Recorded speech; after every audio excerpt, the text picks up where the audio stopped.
Hello दोस्तों, आप सब लोग कैसे हैं? मैं हूँ एस और मेरे साथ है बीडी। गाइस, आपकी चैनल टाइम हंड्रेड में मैं आपका स्वागत करता हूँ। गाइस, सेटअप देखकर आपको पता चल गया होगा कि हम इधर यहाँ क्या करने वाले हैं। गाइस, तो फिर भी हम आपको बता देते हैं गाइस कि हम आज आज आत्मा बुलाने वाले हैं। कि आत्मा आती है नहीं आती है, जो भी होगा आपके सामने होगा गाइस। तो ज़्यादा टाइम नहीं लेते हैं, शुरू करते हैं वीडियो। और आपका भाई इतना मेहनत करता है गाइस, तो प्लीज़ यार अपने भाई को लाइक कीजिए, शेयर कीजिए, सब्सक्राइब कीजिए और हो सके इतना सपोर्ट कीजिए। तो ज़्यादा बात नहीं करते, शुरू करते हैं वीडियो। वीडियो गाइस चलो तो गाइस, तो हम मंत्र बोलना शुरू शुरू करते करते हैं। हैं।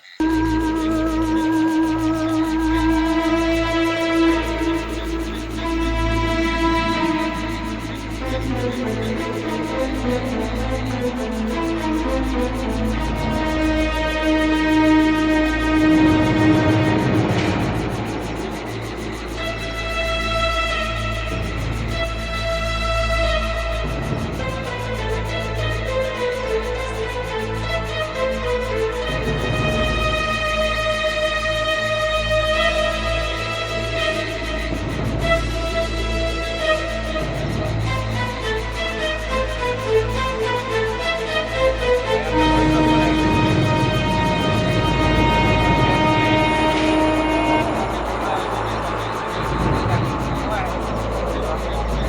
आत्मा जैसा लग सकता है कि आत्मा ही हो, पता नहीं है। लेकिन कैमरा मैन आपको बोल रहे थे कि ये जो या हुई